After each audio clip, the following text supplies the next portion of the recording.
Welcome to Dear Grandchildren, A Tracker's Tale. I'm Michael Douglas, your guide on this journey into the heart of nature and the wisdom that it holds. Here, we blend the ancient skills of survival, tracking, and foraging with modern insights to help you reconnect to the wild within. In each episode, we'll explore timeless practices, share life-changing stories, and discover how the natural world can bring you mindfulness, resilience, and purpose. But this podcast is more than just a show. It's a community. Be sure to subscribe on Apple Podcast, where you'll find exclusive content, question and answer sessions, bonus tales. For those seeking a deeper connection, explore our workshops and experiences, or even bring me to your community for an unforgettable adventure. Now, let's step off the trail and into a possible nature experience that could change how you see the world. Let's begin. Barring a medical emergency that includes the ability to breathe and the loss of blood or circulatory issues, there is a priority in which to address your day-to-day life-sustaining systems. The skills that you practice are only one piece of the puzzle. Making sure you use the right tool for the right job at the right time will vary based on circumstances and your environment. Even in the same location, a shelter built for winter conditions will look different than a shelter built for summer conditions. In the desert, fire comes easy and water is a challenge. But in the rainforest, the opposite is true.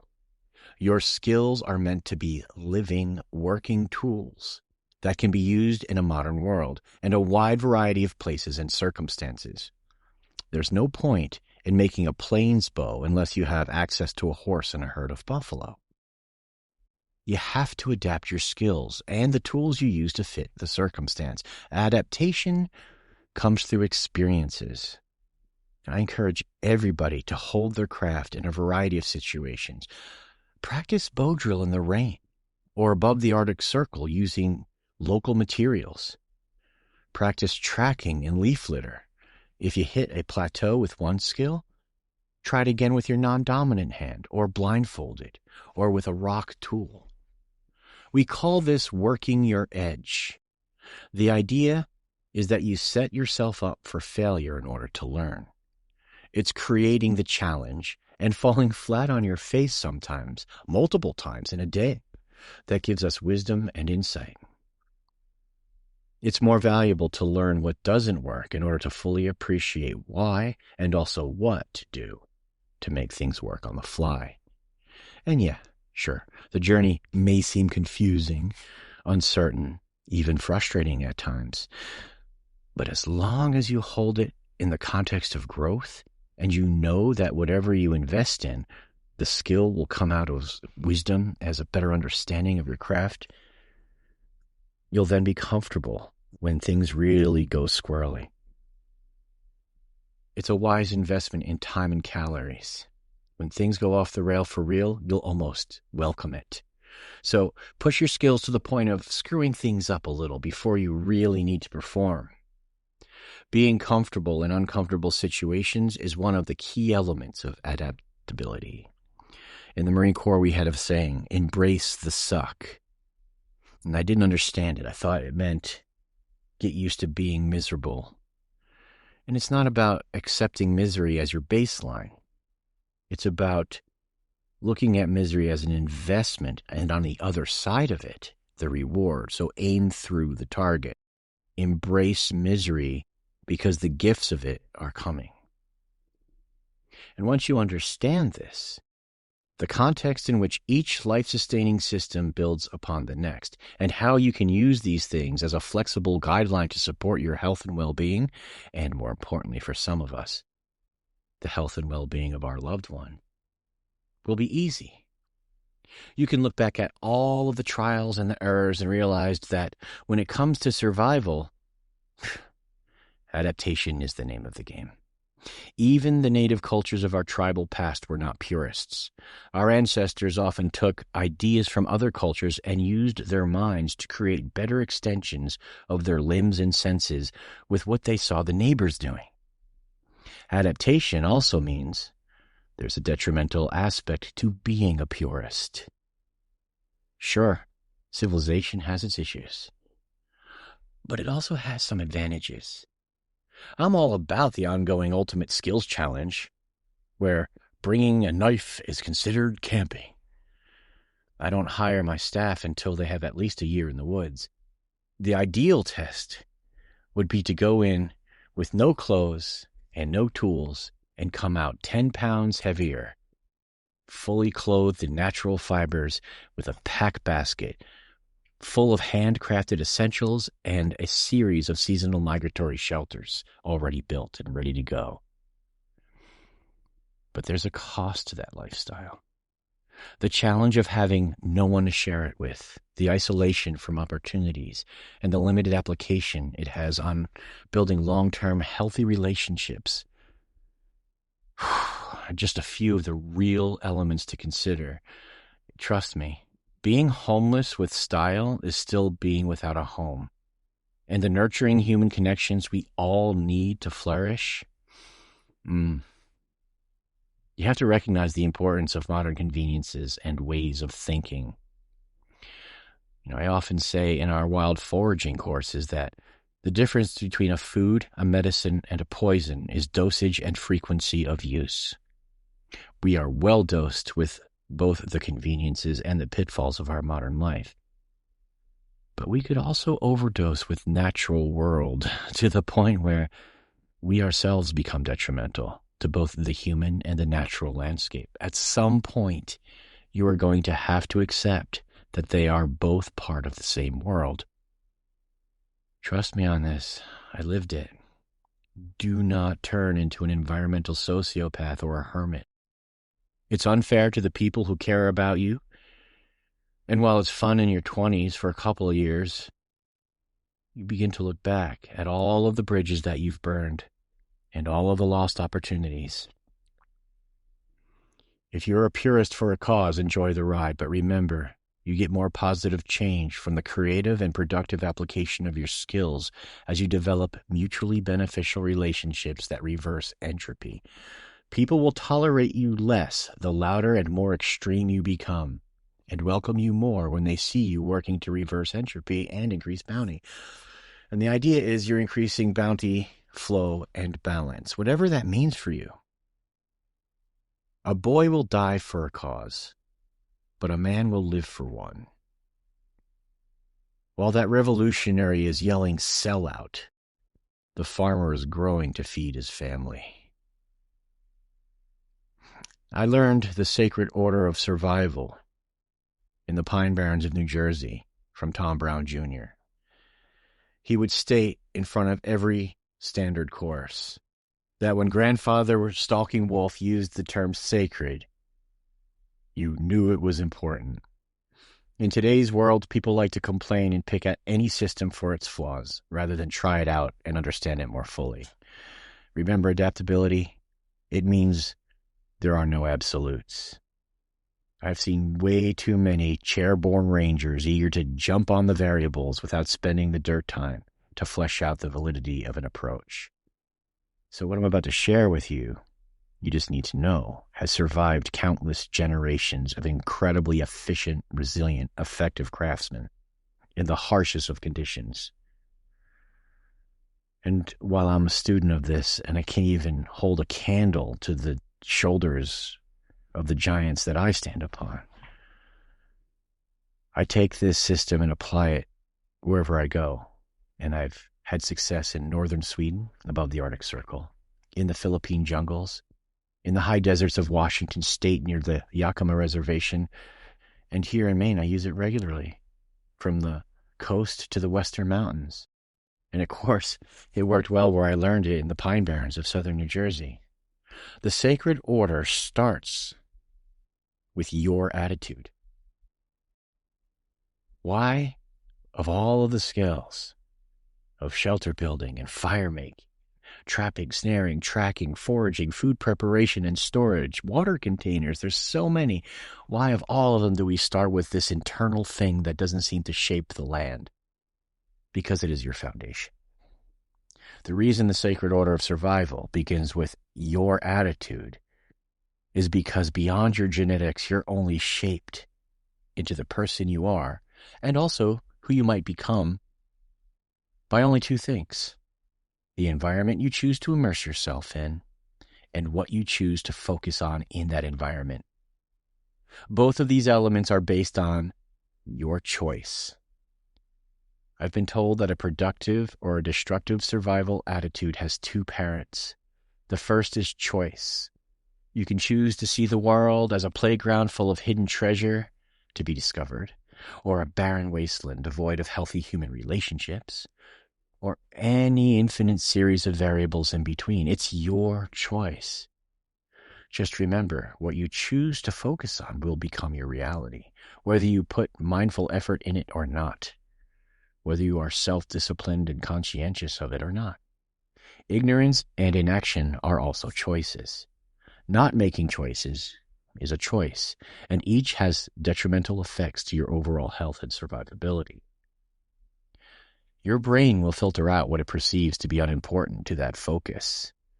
So choose to focus on those things that will provide you nourishment, balance, bounty, and flow. Choose to focus on the endless fear, the what ifs, then your filters are going to show you more negative possible outcomes and fewer positive opportunities. It's called programming for a reason, folks. Marketing is weaponized storytelling. Don't you want to take ownership of it back? Make it your own programming? When you learn the tools to program yourself, it doesn't have to direct you to fast food joints or the series of behaviors that leads us to live paycheck to paycheck or lives of servitude. It takes time. Picture a giant ship with a loose rudder. I mean, how long did it take you to find yourself in the situation you're in now? Through all of those infinite choices. It also takes effort. Think of the person who has to train themselves to write with their other hand or learn a new language. And it also takes repetition. But who wouldn't want to take back their personal sovereignty? Especially through the process of defining and rescripting your own personal story. Sorry about that fast food commercial and its jingle. That's going to be in there forever. But you can pattern stronger patterns over the existing ones with those three elements: effort, repetition, and passion. Existing patterns are permanent. So how do we make sure that when we rescript, it sticks? It's not just about repetition, passion, and all of the hard work involved.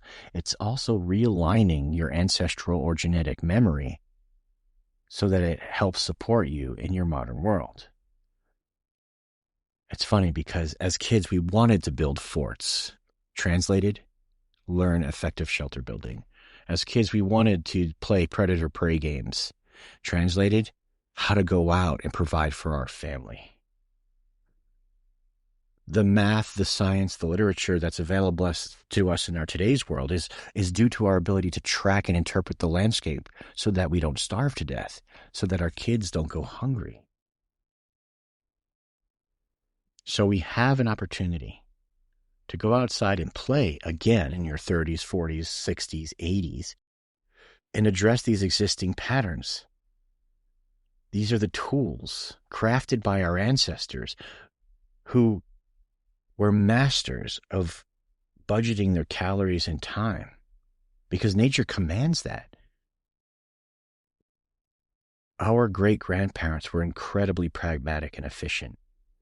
Even through ritual and ceremony and in-depth mentoring skills, our grandparents marked rites of passage from one perspective into the next to encourage a more complete transformation. As we grew into ourselves more fully, the community made sure to honor that so that we knew it just wasn't a fleeting thought, that something really did happen that was powerful for me because others recognized it in me. The village told stories around the fire, and when it was your turn, you relived the important and exciting aspects of the experience you had for the day, and it was for you as well as for your people. And in the act of it, you hardwired those lessons into permanent behavior changes. They went into your long-term memory. And as long-term perceptual and behavior changes started to express themselves in you, you didn't step backwards unless you were hurt or sick, injured or fearful. You kept evolving forwards more fully into your being. Modern psychology and brain research has validated and currently uses these same skills. Without the ceremonial context, it's done in the military and in business worlds.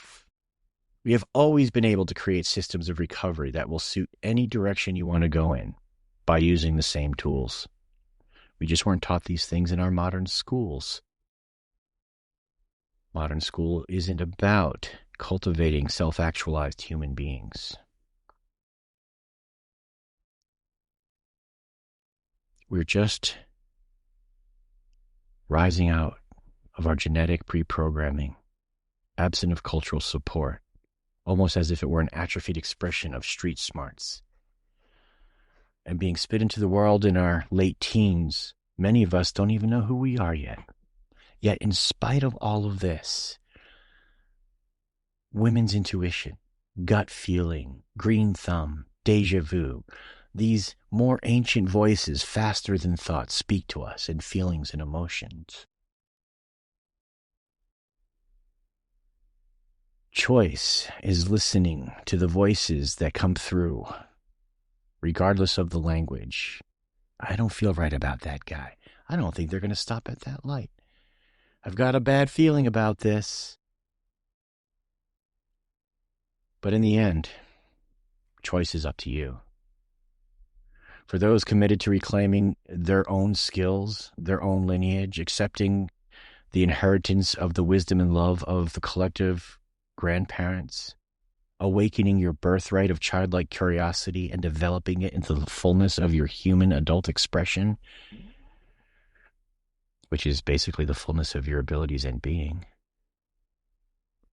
Well, I can only invite you to step through that threshold. And if you do, then let's work on this thing together. Let's go deeper on the subject, and soon. You should first know the gift of choice is also a burden. The problem with choice is that it's all up to you. Anyone trying to sway you has to choose whether they're going to develop a mutually beneficial relationship with you or try to rip you off, or anywhere in between.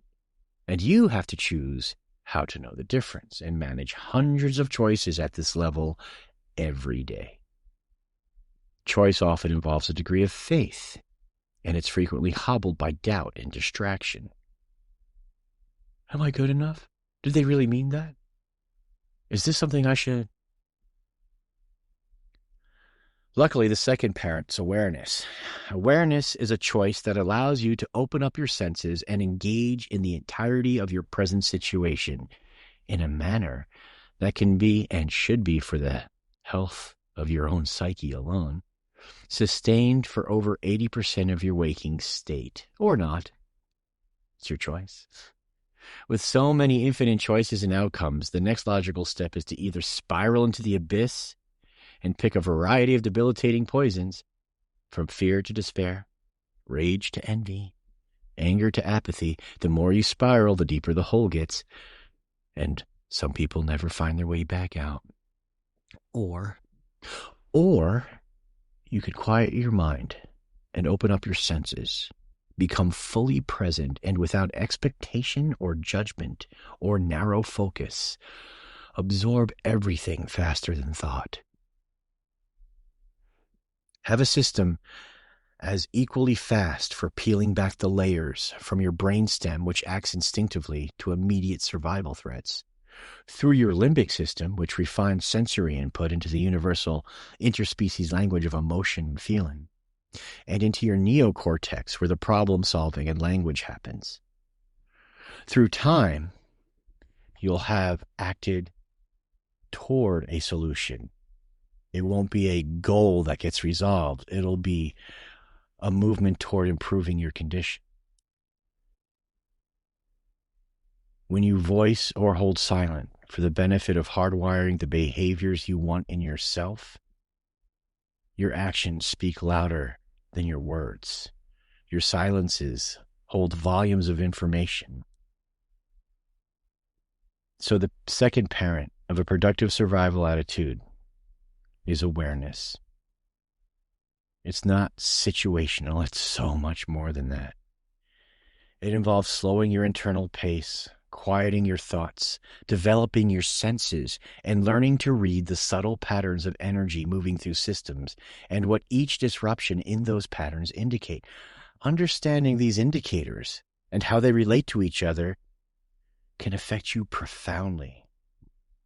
More options and choices will open up to you. Exponentially, you'll see that there's no such thing as coincidence, only energy moving through systems. And when they align, you have these harmonics. Synchronicity is what it's often referred to as, but it's always there. You just learned how to surf it. Congratulations. We'll be delving into the various aspects of awareness and deeply in the upcoming podcasts. In fact, the awareness piece of our attitude is going to be a series, and it'll include fields of study in natural patterns and cycles, how to read the baseline of cyclic rhythms and the breaks in those rhythms for useful information, both in your internal landscape with circadian rhythms, sleep cycles, the carb crashing and diet and water cycles and all of that, but also outside of your body, the bird language, how to use it as a diagnostic tool for what you're projecting, not only on the landscape, but instinctively toward other people who are reading your body language cues, your eye direction, your manner of dress and presentation, just like the animals are.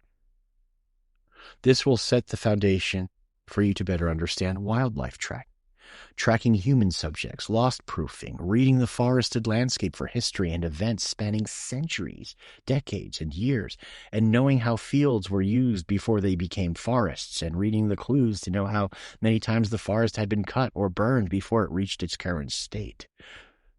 We will also delve into natural navigation, field meteorology, and strategies found to be effective at re-scripting your brain for better results. And then we'll bring it all the way back to remaining centered and quiet and living fully in the moment. Because once you train your antenna array to feed you the information that is important to natural systems, to recognize energy flow faster than thought, when you bring it to your modern day-to-day world, it'll be so much easier to read. It's faster, louder, more vibrant, but instead of shutting down like we normally do, like turning down the volume on a commercial that's too loud, we listen for the silences between the crash of our modern paced world, for the important pieces that most people miss. Make it a game, folks.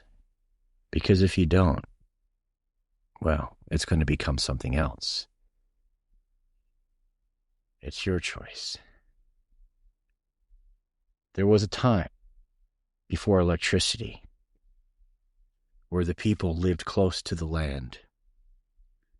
And in this one particular village, the way it was told to me a long time ago, there was a celebration because twins were born. And this celebration was in a village on a small island in a river between two identical mountains.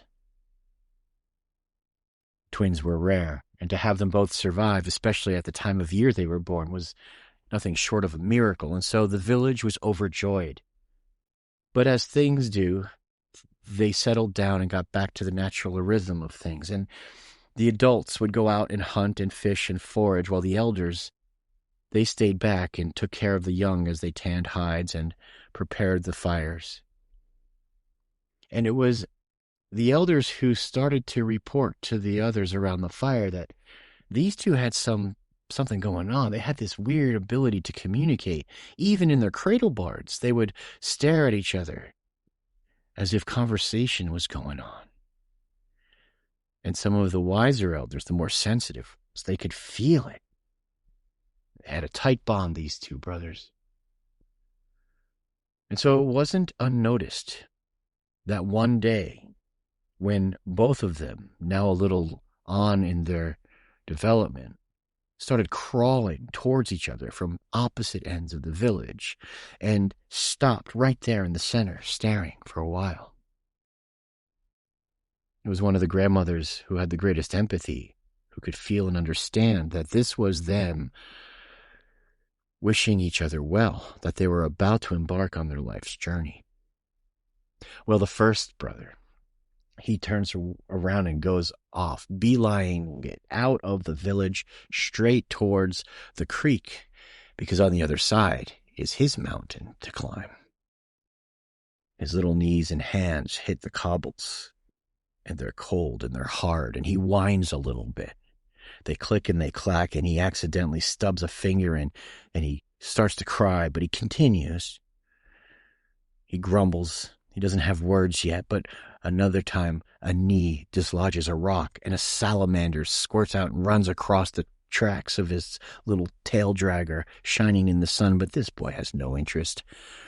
That scary thing, he doesn't even like it.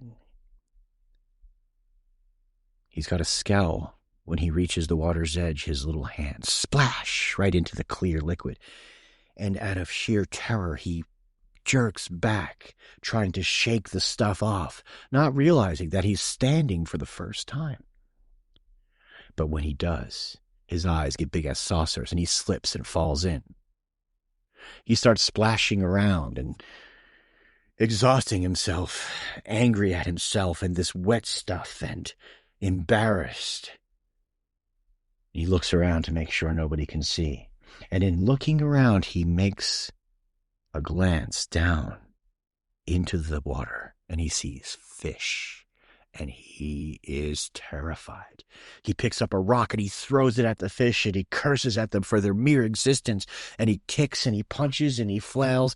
And he ends up in such a manic, hateful state that he's done flailed himself completely across that river.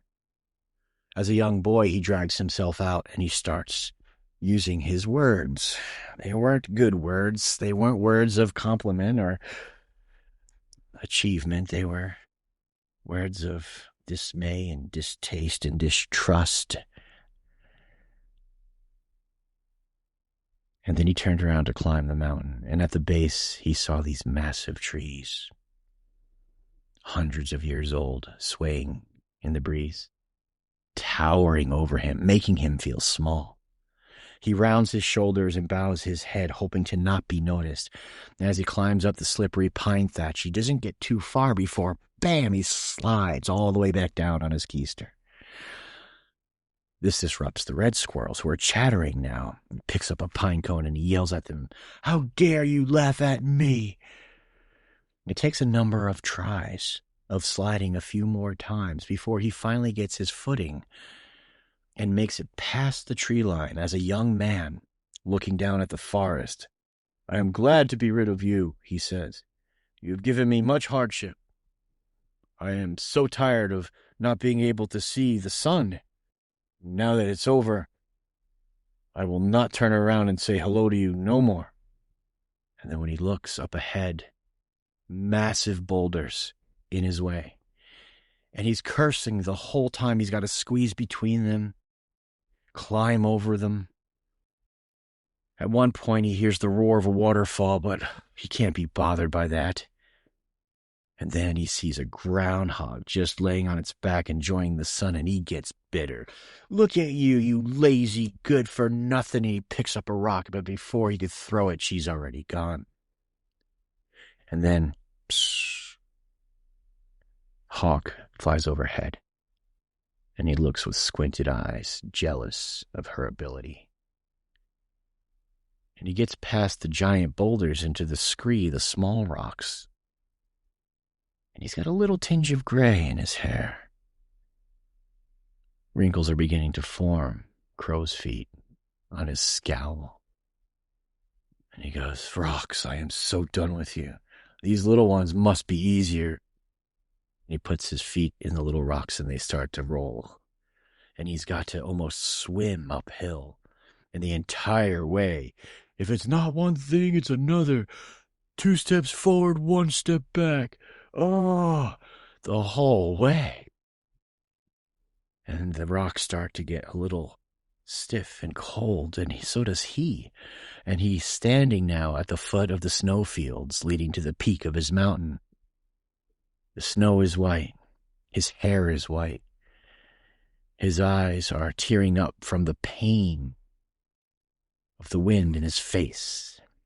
And as the sun breaks and like shining diamonds, brilliant in the sunlight, he has to squint and hold his hand up, and a tear makes its way through the etched lines of a face embittered by scowls and a life of complaining. He puts one bare foot for the first time in the snow. Oh! Well, you could imagine the complaining, the griping. And he crunches through 1 step at a time. One miserable crunch. Each time, when's it going to end? I can't wait for it to be over. And he finally makes it to the top of his mountain. And he's about to close his eyes forever. When suddenly, he hears a voice.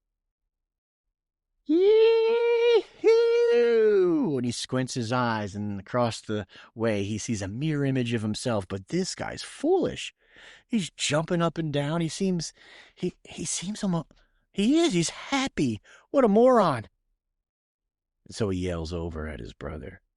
Hey, what are you so happy about?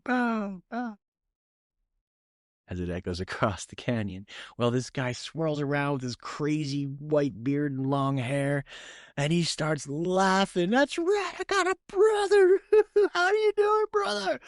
What am I so happy about? Where do I begin?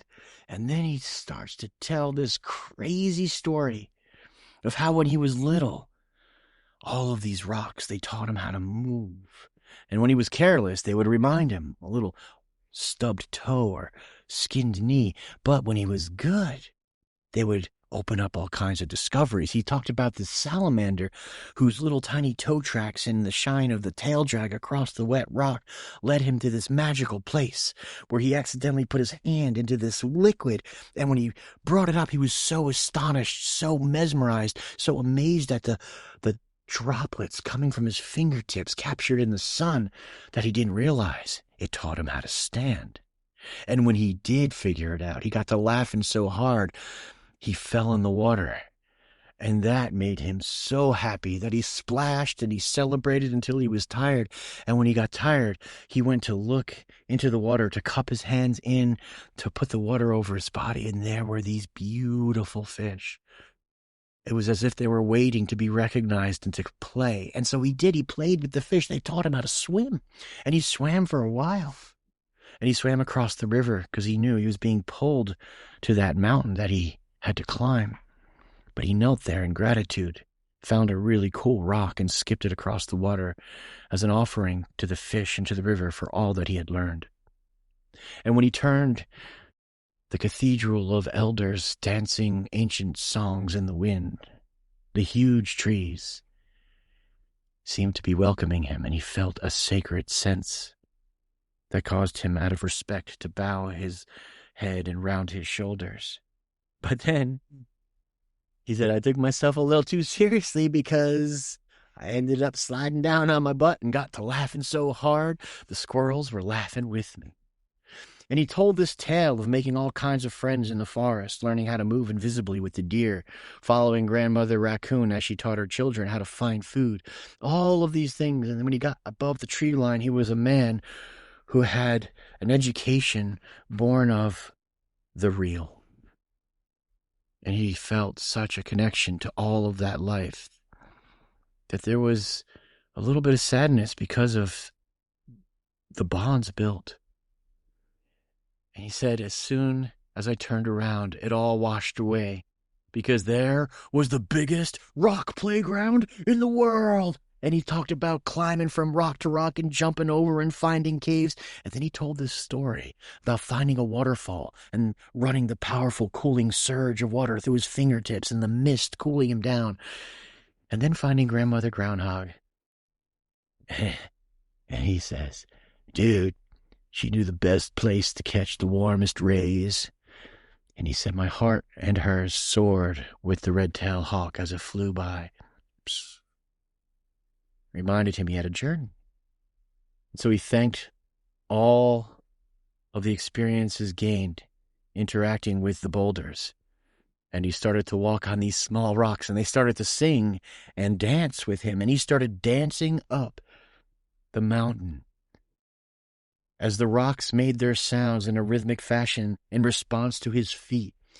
A song came to his heart, and he was singing and dancing until he reached the snowfields. He said when he put his foot into that snow, a tear of joy came out of his face, but it took forever to go down all the wrinkles caused by the smiles and the laughter.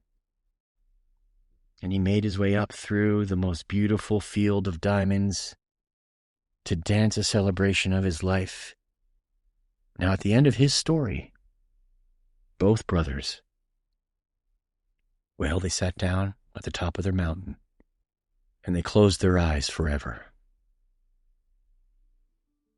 My parting question, what mountain are you climbing? Until the next one, we'll see you on the trail. Take care, folks. Thank you for joining me on this episode of Dear Grandchildren, A Tracker's Tale. If today's journey resonates with you, I invite you to share it with others who long for a deeper connection to nature and themselves. Don't forget to subscribe on Apple Podcasts for bonus episodes, exclusive question and answer sessions, and more tales from the wild. Your support through subscriptions, feedback, or simply spreading word keeps this flame of ancestral wisdom alive. And if you're ready to take the next step, contact the Central School at primitiveskills.com or email staff@primitiveskills.com to learn all about our workshops, experiences, lectures, expeditions, and how we can bring these teachings directly to you. Until next time, may your trails be clear and your heart full. Keep exploring and keep the fire burning.